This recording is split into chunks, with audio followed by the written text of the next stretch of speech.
Bueno, buenas tardes a todos. Muchas gracias por estar aquí presentes.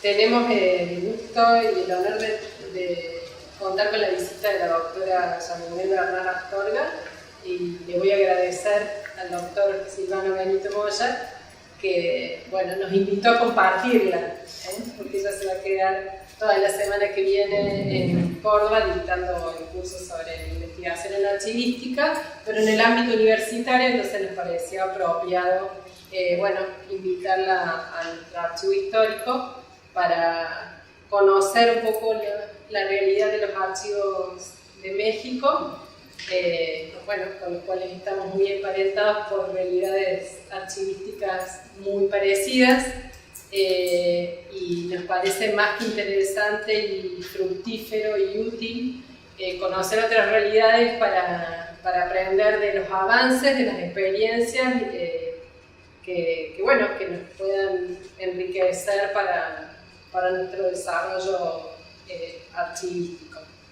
Yamilén es originaria de Culiacán, en Sinaloa, México. Es licenciada en Ciencias Políticas por la Universidad de Colima y sus estudios de posgrado los realizó en el Colegio de Michoacán.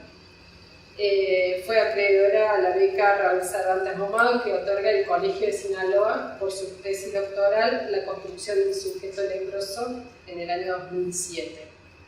A principios del año 2000 se desempeñó en el área de investigación y catalogación en el Archivo Histórico del municipio de Colima.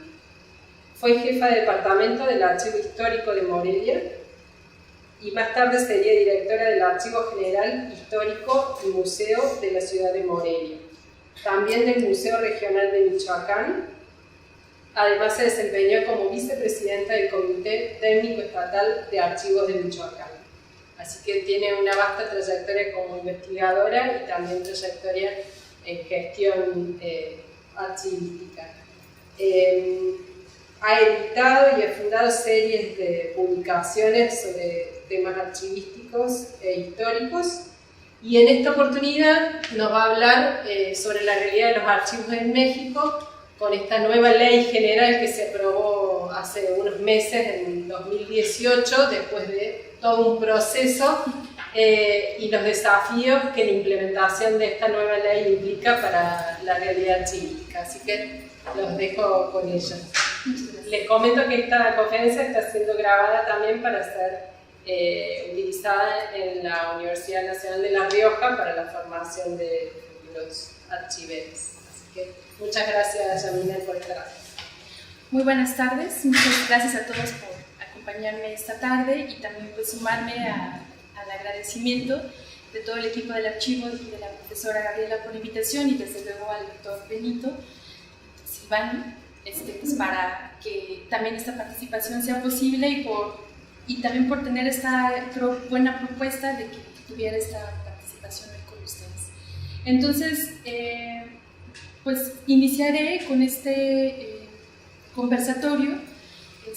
Ojalá al final haya algún intercambio de ideas, porque también a mí me interesaría mucho conocer la experiencia que ustedes están teniendo con la ley, con sus leyes, por lo mismo que les voy a platicar un poquito más adelante, que vamos a entrar también nosotros. Bien, les platico. El 23 de febrero de 2012 se publicó en el Diario Oficial de la Federación lo que en su momento se conoció, así se le llamó, la nueva Ley Federal de Archivos en México, esto como un resultado de procesos de gestión, de investigación que estuvo encabezando el Archivo General de la Nación. Esta ley sería un parteaguas en nuestro país porque se trataría de la primera Ley Federal de Archivos. Esta ley se da, como pueden ver aquí, en esta diapositiva, se da en el último lugar, porque en el 2000 tenemos lo que sería la Ley Federal de Transparencia y Acceso a la Información. En el 2005 sería la Ley de Protección de Datos Personales. Y va a ser hasta el 2012 que se logra la primera Ley Federal de Archivos. ¿Cuál es el punto de partida previo a la ley del 2012? Que sí tengo que comentar todavía antes de llegar a la que nos atañe el día de hoy, que es la del 2018. Lo que México tenía hasta antes de la ley de 2012 van a ser lineamientos y reglamentos propuestos, obviamente, por el Archivo General de la Nación. También va a haber varias entidades federativas que cuentan con sus propias leyes sobre archivística y bajaría a términos del municipio. Algunos, más afortunados que otros, van a tener reglamentos aprobados por el respectivo cabildo. Fuera de eso, no teníamos propiamente una ley que se aplicara particularmente a los archivos. Lo más cercano que teníamos era la ley de monumentos históricos, la que surge primero en 1945 por el INAH, el Instituto Nacional de Antropología e Historia, y la que le prosigue en 1972.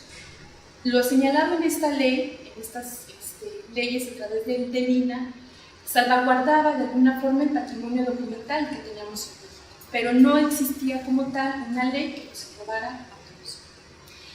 ¿Qué va a pasar entonces cuando se da esta ley, la del 2000, se dio cuando teníamos como presidente a Vicente Fox, que quizás lo ubiquen, al presidente Vicente Fox.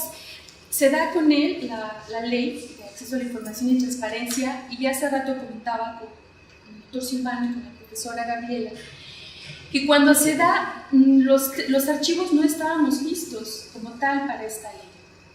¿Por qué no estábamos listos? Pues por lo que suele pasar mucho en los archivos, desafortunadamente, no contábamos con sistematización de información, con bases de datos, con una infraestructura adecuada, con personal profesionalizado en el área de archivos. Eso generó pues un constante, ¿cómo decirlo? Pues estábamos muy lejos del diálogo, porque lo que sucedía es que los ciudadanos se acercaban queriendo saber todo, sobre todo de información muy reciente, o que los archivos estábamos obligados, no entendían muy bien la función que tenía el archivo histórico, de lo que existían los de concentración, en los de trámite. Digamos que no había entonces un diálogo, y además otra situación que va a generar es que los espacios, las oficinas de transparencia empiezan a volverse las salas de consulta de los archivos. Eso fue algo que también sucedió. Para los ciudadanos, incluso hasta para algunos investigadores, era más fácil ir a la oficina municipal o estatal de acceso a la información y, por ejemplo, solicitar información para una tesis de investigación. Es como llegaban solicitudes diciendo quiero saber la historia y fundación del mercado. Por ejemplo, hay un mercado en Morelia, dice el Mercado Independencia, en qué acta de cabildo se proclamó su fundación, cómo ha evolucionado, cuántos comerciantes tiene ahorita. O sea, quería todo el desarrollo de un mercado, y esa era una consulta que se estaba haciendo a través de acceso a la información y transparencia. Y llegaba a la oficina de transparencia y decía, pero a mí, ¿por qué me pregunta esto el ciudadano? Entonces el ciudadano lo remitía a los archivos, y bueno, era un caos, porque el de concentración decía, es que yo ni siquiera tengo esto lo tiene el histórico. Bueno, entonces era algo fuera de lugar, y a eso me refiero un tanto, en que no estábamos preparados para lo que iba a implicar la ley de acceso a la información, mucho menos lo que sería la ley de datos personales. Hace rato yo comentaba que fue un proceso muy interesante para muchos de nosotros, incluyo como ciudadanos mexicanos, porque por primera vez teníamos realmente el derecho a saber y a preguntar. El detalle es que todavía no sabíamos muy bien cómo teníamos que hacerle para preguntar y saber. Era claro entonces que necesitábamos, pues, finalmente una ley de archivos. Afortunadamente, se le conoció así, la nueva Ley Federal de Archivos, pero en realidad, pues, insisto, no había antes ninguna, y pues bueno, sí, es la primera que emerge. Finalmente se aprueba en el Congreso en diciembre de 2011, pero es publicada en el Diario Oficial el 23 de febrero de 2012. Con esta ley, bueno, para todos fue como finalmente un punto álgido en la archivística en México, porque dijimos, bueno, tenemos ya finalmente un punto de partida, ¿no? Ya hay algo que establezca una claridad y en función de esa ley empezar a armonizar las que ya existían en términos de las entidades federativas y de los municipios. En el caso de Michoacán, que es el que yo más conozco, por ejemplo, la ley de archivos de ese estado estaba desde 2004. Esa ley, o en varios estados, esas leyes fueron generadas y fueron muy promovidas, derivado precisamente de la ley de transparencia del año 2000. Entonces, nosotros, digamos, en la archivística, muchos de los cambios que se han dado han sido derivados de la ley de transparencia, a diferencia, entiendo, de otros lugares. ¿Qué va a tener entre sus peculiaridades la ley del 2012? Uno de ellos es que se instaura el Consejo Nacional de Archivos como órgano para regular los procesos de la archivística en el país. Hasta antes de este consejo, la figura máxima era el Archivo General de la Nación. Pero ¿qué sucede? El Archivo General de la Nación está superado a las necesidades que se tienen en términos estatales y municipales. Entonces, tendríamos que sumar que al Archivo General de la Nación, al día de hoy, su presupuesto ha ido cada vez reduciéndose cada vez más.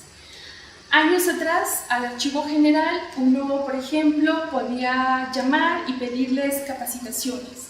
Ellos venían, daban capacitaciones, daban asesoramiento, y en los últimos años el Archivo General te decía, es insostenible que nosotros podamos seguir mandando personas a capacitarnos. Entonces, por primera vez el Archivo General dice, tenemos que recurrir a dos cosas, o nos apoyamos en los gastos, o tenemos que cobrar las capacitaciones, porque ya no había el recurso para poderlas estar haciendo de la forma en que se ha estado llevando. El Consejo Nacional de Archivos en esta ley pasa entonces como el máximo órgano en la toma de decisiones del sistema archivístico.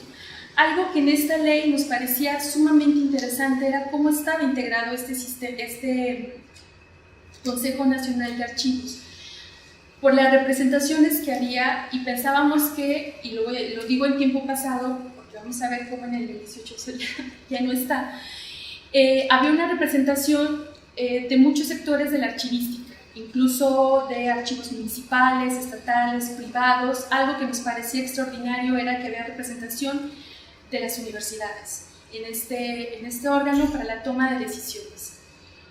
¿Qué otro factor va a tener esta ley? Pues va a tener algo que finalmente se establece el perfil profesional del archivista. Finalmente hay una ley que señala que el responsable de un archivo tiene que ser un archivista o, en su caso, alguien de un área afín, y que si no está debidamente capacitado, aun cuando sea del área afín, es responsabilidad de la autoridad superior capacitarlo para que pueda atender las necesidades que se están teniendo en ese archivo. Eso tampoco antes se tenía como tal, no había algo que obligara a decir necesitamos que esta persona cubra este perfil. Obviamente va a ser una ley que habla de responsabilidades y sanciones, pero lo que muchos acogimos a bien de esta ley es que manejaba un lenguaje y una propuesta sobre todo integradora y de sumas de muchos sectores y disciplinas hacia el campo de la archivística. Es lo que, digamos, más resaltaría de la ley, de esta del 2012, claro, aunado a que era la primera en el país. ¿Qué es lo que nos pasa con la ley del 2012? Pues bueno, como toda ley, cuando inicia, empezamos a conocerla, así como ahorita mencionaba cosas que nos parecieron, o a mí me parecían muy acertadas, se identificaron también ciertas lagunas, pero que a mí me parecerían entendibles de toda ley, de todo proceso que apenas se está conociendo o accediendo. Sin embargo, no se le dio mucho tiempo a esta ley porque prácticamente al año y medio de haberse publicado y aprobado, se empieza a escuchar que se va a reformar la ley de 2012. que ya no cumple con lo que estaba pasando. Entonces todos nos quedamos así como que muy desconcertados, porque de hecho todavía ni siquiera pasábamos el proceso de bajar todo lo de la ley, tratar de adaptarlo, de aplicarlo, cuando ya nos dicen calma, porque ya estamos trabajando en la reforma de la ley del 2018. Eso nos tomó realmente con mucha sorpresa, y además se anunciaba que iba a ser una reforma que iba a llegar un poco rápida, y sin embargo no fue así. Tan no fue así que se aprueba apenas hasta en agosto del 2018. Antes de eso, ¿qué sucede? Pasan por reforma, que ahí lo pudiéramos entender a lo mejor un poco más, la ley de transparencia del 2000, se reforma en octubre del 2016, la de datos personales también se reforma en octubre del 2016. Y se comentaba que la ley federal del 2012 iba a estar todavía reformada mucho antes que estas dos leyes. Sin embargo, no ocurrió así. Desde finales del 2014, el Archivo General de la Nación, el equipo, empezó a coordinar lo que van a ser diferentes espacios. Organizaron sobre todo foros. Esos espacios fueron, creo, muy propositivos.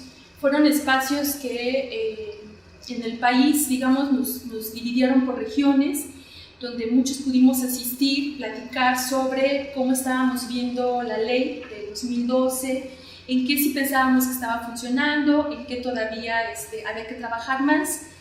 Se organizaban estos foros. El sector universitario creo fue uno de los más activos, encabezados por la propia red nacional de universidades. De hecho, ellos también organizaron precisamente el foro en el Senado de la República, porque había muchas inquietudes en torno a la propuesta de ley. O sea, ya para entonces habíamos tenido acceso a ese primer borrador de la ley y sí nos generaba muchas inquietudes. Sobre todo había inquietudes de parte de investigadores, sobre todo del área de historiadores. Podríamos decir que a lo mejor el sector de historiadores fueron los que más presionaron para que esa iniciativa o esa propuesta que se estaba presentando todavía no fuera aprobada de esa forma.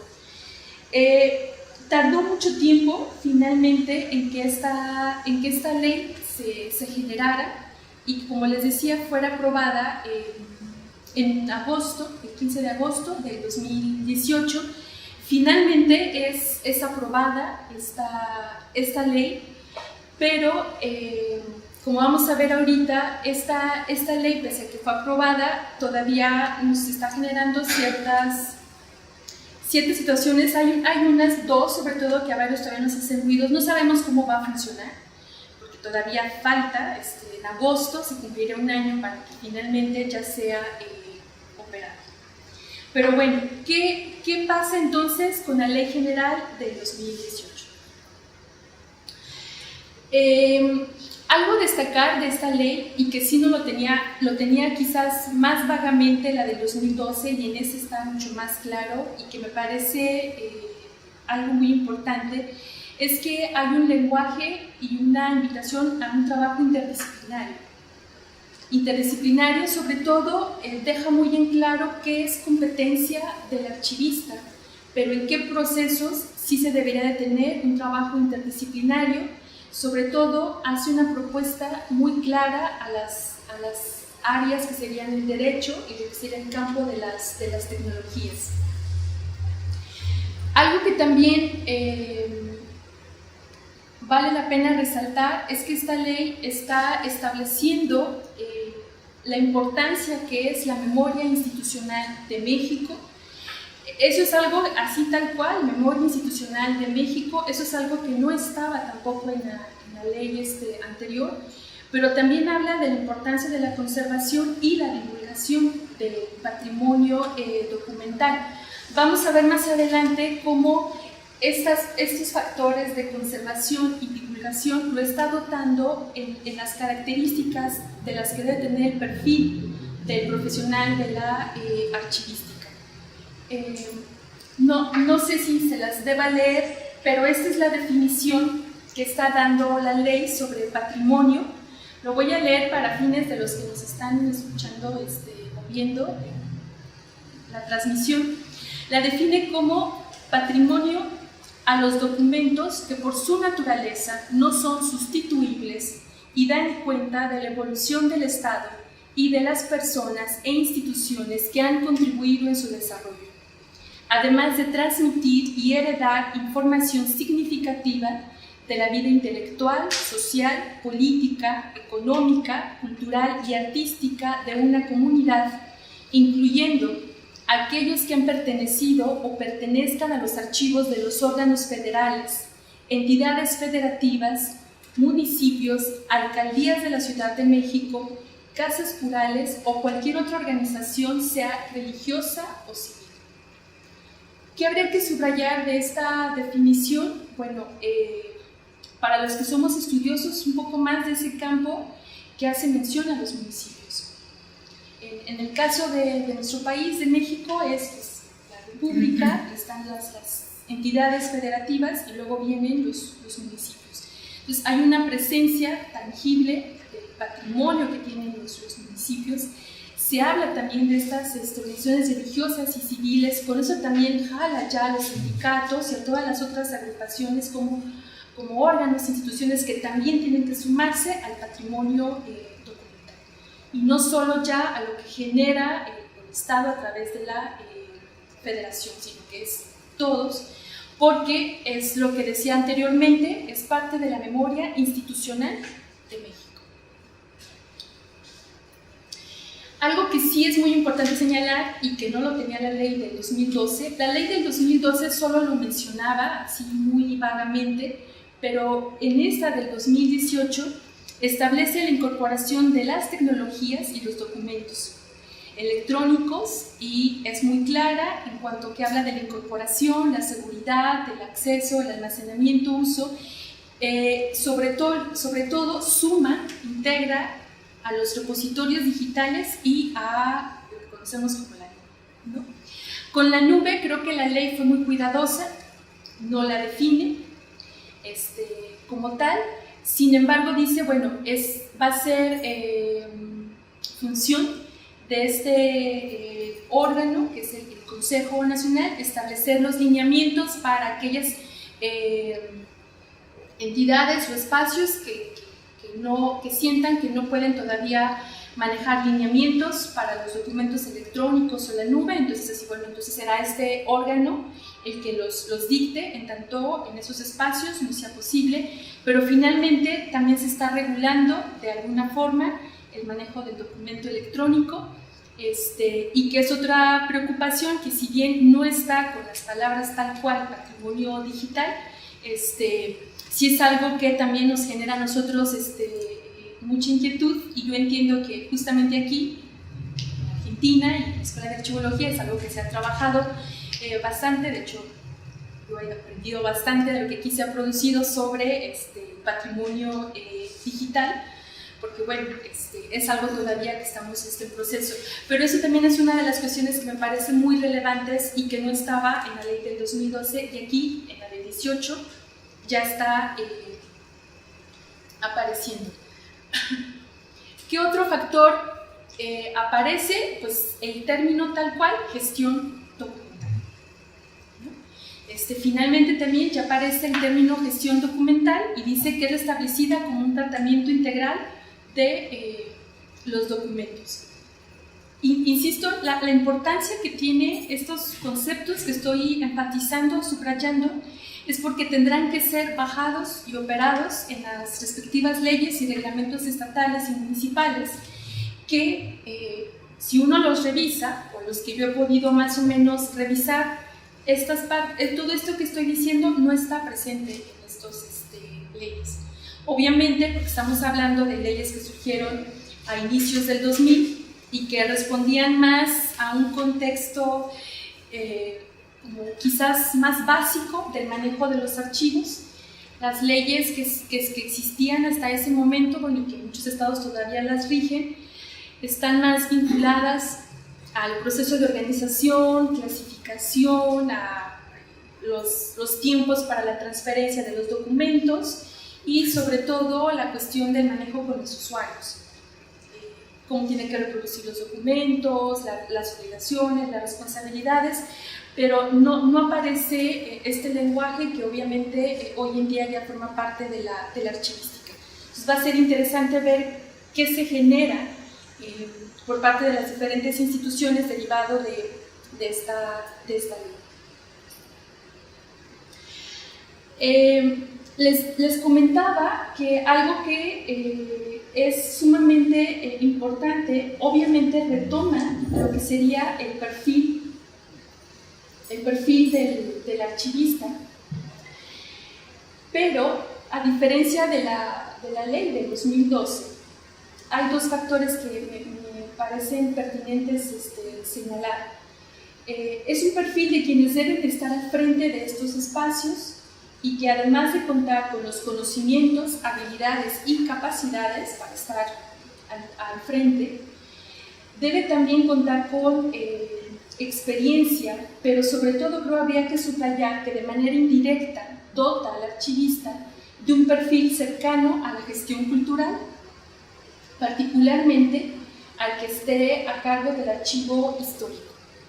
Pues entre las funciones que le asignan a que funge en el archivo histórico está la de realizar exposiciones presenciales y virtuales, actividades pedagógicas que logren acercar a estudiantes de diferentes grados, es decir, con esto, de alguna forma la ley está estableciendo que los archivos sean entendidos también como espacios vivos, no solo espacios para los investigadores, sino que también deben de hacerse otras actividades, otras vinculaciones, porque es una forma de trabajar en la apropiación de la sociedad sobre estos espacios. ¿Qué otro factor dota aquí de la archivística? Lo que están viendo aquí, y disculpen el atrevimiento, son fotografías de los estudiantes de archivos de la UNAM, donde yo doy clases, y precisamente algo que se les ha tratado de estar enseñando es estos otros perfiles y posibilidades laborales y especialidades que se tienen dentro de la archivística y que ellos apenas hasta ahora están conociendo que también podían aplicar porque se necesitaba, ¿no? Entonces ha sido muy interesante ver cómo en esta vinculación con los estudiantes ir de alguna forma reconfigurando esta noción que ellos mismos tenían acerca de su profesión como archivistas. Muchos de ellos pensaban que solo iban a dedicarse a organizar, catalogar la parte pues, de los archivos de trámite, de concentración y al histórico. A veces les cuesta creer que pueden hacer más que eso, que sí se necesita todo eso, pero que bueno, hay un panorama actual que requiere que tengamos también otras posibilidades, ¿no? Algo que, vinculado a la parte del perfil profesional del archivista, vale la pena subrayar de esta ley, es lo que está centrado en el capítulo 6 y que lo titula de la capacitación y aparece escritura archivística, más vinculado ya a cuestiones de cultura organizacional. Pues no solo se refiere a esta capacitación y profesionalización, sino que en el artículo 101, en la fracción 2, habla sobre la importancia de aumentar las actividades archivísticas sobre docencia. No sé mucho en el caso de las carreras acá en Argentina, pero en México, de las 4 carreras que se ofertan de archivos, solo una dota en el perfil para que el egresado también tenga el perfil de docente. No sé cómo sea acá, pero en México solo en una se le dota también con esa posibilidad. O sea, necesitamos que también los archivistas se formen como docentes y que mejor que los archivistas sean los que también enseñen. Habemos quienes surgimos más de un espacio empírico, que fuimos aprendiendo, capacitándonos, pero bueno, me parece muy importante por eso esta parte que a veces entre los 123 artículos que tiene esta ley puede pasar desapercibido, pero es en el 101, en la fracción 2, y dice, ¿no? Actividades archivísticas sobre docencia, capacitación, algo que a mí en lo particular me genera mucha importancia la investigación, que luego a veces es algo que no nos animamos mucho a hacer, las publicaciones, la restauración, digitalización, reprografía y difusión. Más adelante, en la fracción 3, agrego: impulsar acciones que permitan a la población en general conocer la actividad archivística y sus beneficios sociales. De esta forma, posiciona a los archivos, como decía hace un momento, como espacios vivos, pero finalmente emergen con mayor claridad la necesidad de que estos sean cercanos a la gente, a los suyos, siendo en la apropiación de sus acervos por parte de la sociedad lo que realmente los va a resignificar. Otro factor que también habría que subrayar y que vamos a ver cómo viene a operar y cómo va a resultar, es algo que nos hacía notar hace una semana. El 27 de marzo en México se llevó a cabo el Día Nacional del Archivista. Entonces fue una semana muy ajetreada en actividades, y entre ellas nosotros en la ENES tuvimos como invitada a Alicia Banach dentro de su conferencia magistral, y en un punto de diálogo que teníamos con ella nos hacía notar algo que efectivamente había pasado un poco desapercibido por muchos, algo que aparece en el artículo 59 de esta ley y que me parece importante leerlo. Dice: los sujetos obligados que cuenten con un archivo histórico deberán transferir los documentos con valor histórico a dicho archivo, debiendo informar al archivo general o, en su caso, a los archivos generales o entidades especializadas en materias de archivos a nivel local correspondiente en un plazo de 45 días naturales posteriores a las transferencias secundarias. Lo que ponía Alicia Banach en la discusión ese día era qué iba a pasar entonces con el archivo general, los archivos generales, y cómo cada institución iba entonces a tener que poseer su archivo histórico, ¿no? Entonces eso es algo que estábamos discutiendo ese día, de cómo va a operar esa situación que se está planteando en el artículo 59 en relación a que si tienes entonces el potencial para tú quedarte con el archivo histórico, entonces te quedas con el archivo histórico. Claro, precisa, como lo acabo de leer, que se tiene que notificar, avisar, pero finalmente ya no sería el archivo general el que concentraría esa información, sino cada institución, cada dependencia. Eso es algo que tendríamos que ver cómo empieza a operar para ver hasta dónde puede ser pertinente o no necesariamente debiera ser así. Con relación al Consejo Nacional de Archivos, que sí fue algo que se quedó y que pues muchos decíamos que estaba muy cuestionable, es que este consejo va a estar siendo, a partir de la promulgación de esta ley, regido por quien funja como director del Archivo General de la Nación. Pero además de eso, se reestructura la organización, quedan fuera las universidades, quedan fuera las otras participaciones y se suma la participación de quien funja como secretario de Gobernación y representantes del Congreso, del Senado. Eso fue algo que desde que estaba en el borrador era algo que se cuestionaba mucho, ser juez y parte, sobre todo por establecer a qué acervo se puede acceder, por cuánto tiempo realmente van a permanecer algunos acervos y poder acceder, ¿no? Entonces era algo así como que generaba inquietud. Fue algo que se cuestionó mucho en estos foros de los que hablaba anteriormente, pero bueno, está presente en la ley. No sabemos cómo va a operar, a funcionar todavía. Habrá que ver, obviamente, que no nos pase como la del 2012, que llevando apenas un año y medio dicen otra vez la vamos a modificar. De alguna forma esperaría que no, porque obviamente se necesita ver realmente la operación, los alcances, la aplicación de esta ley para poder ver los beneficios que nos puede estar dotando y donde obviamente habría que trabajar todavía más. ¿Cuáles son buena parte de los retos que tenemos que tener con esta ley, que obviamente habrá que estar atentos? Uno de ellos pues es el tiempo, porque esta ley, para que ya sea funcionable, estamos a 3 meses de que esta ley ya entre en total vigor, y bueno, no son muchas las entidades que ya hayan hecho la parte operacional. De hecho, nosotros, por ejemplo, en Michoacán, en mayo, hay unas jornadas donde todavía vamos a discutir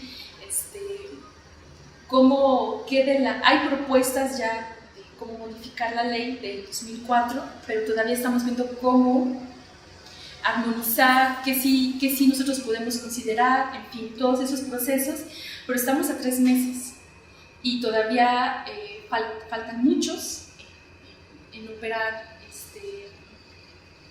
en hacer operable esta ley, ¿no? Lo que sería checar lo que le llamamos pues, la armonización, ¿no? de estos procesos. Creo que lo que ha generado que estemos a 3 o 4 meses es más una preocupación de cómo tengo el archivo más que de otra cosa. Les platicaba y les adelantaba hace un momento al doctor Silvano y a la profesora Gabriela que nosotros tenemos la carrera de archivos en línea y se ha generado un boom de tomar la carrera en línea para aprender, lo cual está muy bien, eso nunca se pondrá en cuestión. Es una carrera en línea de reciente creación, tiene apenas dos generaciones, entre las 2 generaciones llega una población de casi 50 estudiantes y la tercera generación que viene es de 39 estudiantes. ¿Cuál es la característica de los estudiantes en línea? Que bueno, casi todos trabajan en archivos, o sea, ya están trabajando en los archivos. Y la otra que es muy importante, están en una actividad laboral donde necesitan saber algo de archivos porque lo que les preocupa a todos es la ley de transparencia. O sea, esa es así la que todos ponen como a temblar, por decirlo de alguna forma. Entonces, eso ha generado que se venga esta oleada de interés que tiene ese beneficio, creo, positivo sobre cómo tengo el archivo organizado. Pero insisto, ha sido por la de transparencia, no por la propia ley federal de archivos o porque existiera algún otro reconocimiento sobre la archivística. Ahora a nosotros nos llaman por teléfono como si nosotros fuéramos bolsa de trabajo y diciendo necesito contratar 3 y quiero que vengan a organizar mi archivo. Y con eso con eso la transparencia necesito que esté en orden. Si están muy lejos de entender lo que inicia la ley hablando de la memoria, del patrimonio, o sea, la preocupación es necesito tener esto porque va a caer transparencia o la ley y yo no lo tengo organizado. Esperemos que a lo mejor eso que esté iniciando así tenga otros alcances, ¿no? Pero bueno, sobre todo creo que habría que darle tiempo, ahora sí, a esta ley, realmente para ver resultados, identificar qué sí está funcionando, insisto, y qué no. ¿A qué otro desafío nos lleva? Que creo que es crucial en el caso de nosotros, los archivistas. Creo que necesitamos vincularnos más a esta toma de decisiones, capacitarse en estas nuevas normativas. Son muy pocos los que se han ido vinculando a estas actualizaciones que está estableciendo las leyes. ¿Qué tenemos que hacer? La verdad es que son muy pocos los que han tomado esta batuta.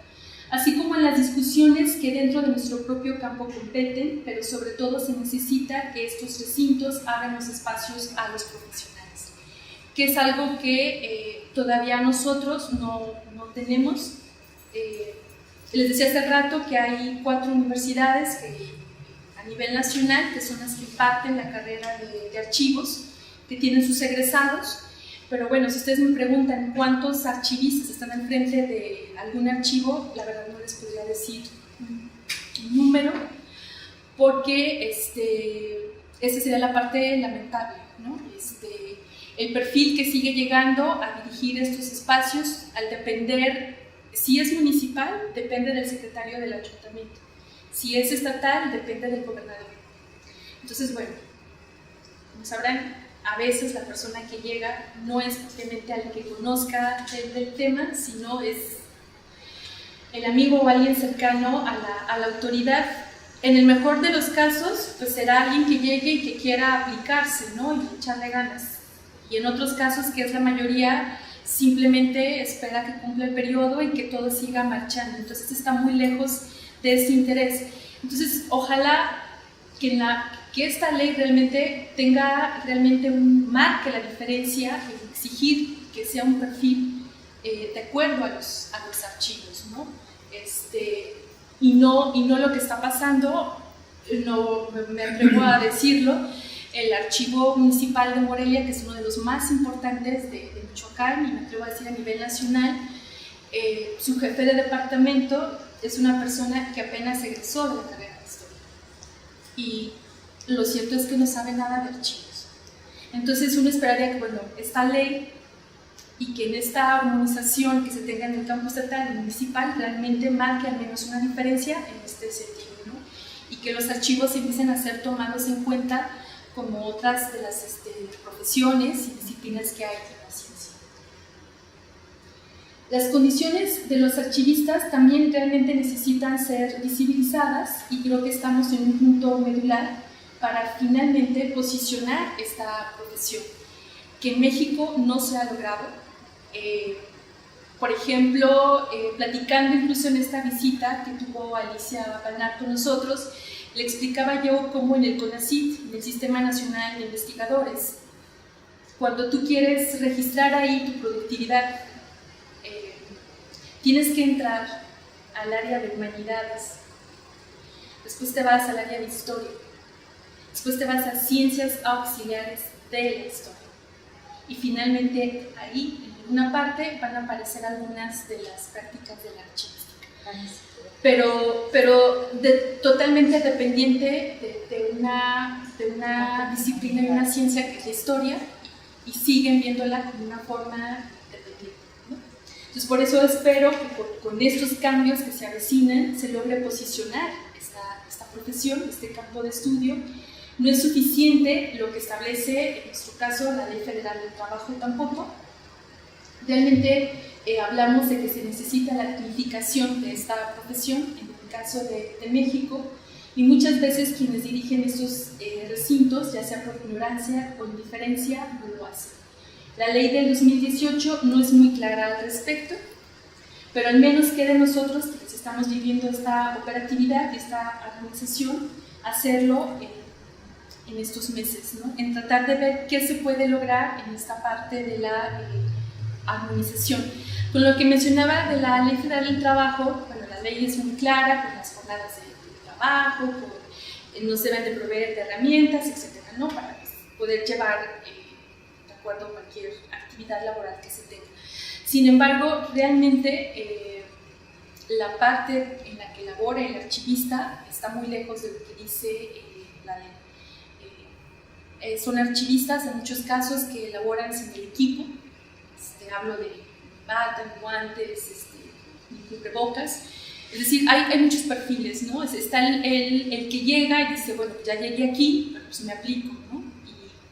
Y aprende y le echa ganas, y que incluso él se compra sus propios instrumentos de trabajo, a quienes los consiguen, a quienes dicen que en 20 años que llevan ahí no les ha pasado nada.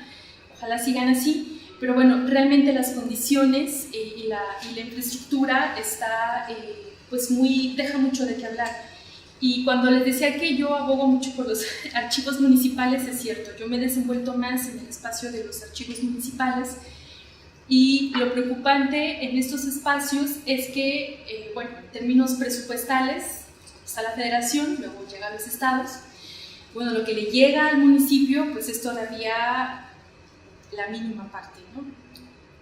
pero en el caso de nosotros, los archivos dependen de lo que sería Secretaría del Ayuntamiento, a veces de Oficialía Mayor.